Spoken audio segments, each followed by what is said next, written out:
Hey guys, today I'm going to tell you how to turn on or off stolen device protection in iPhone.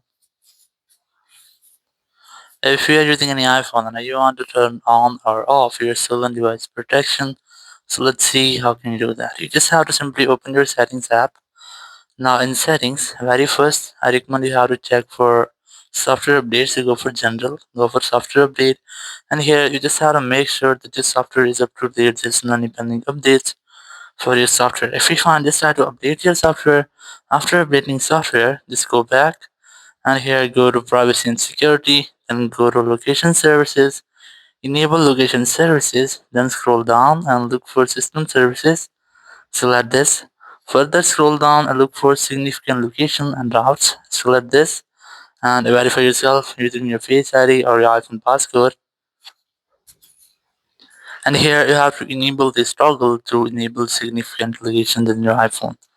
Then go back and here go to Face ID and passcode section, enter your iPhone passcode, just scroll down and look for the option of stolen device protection. Simply select this option.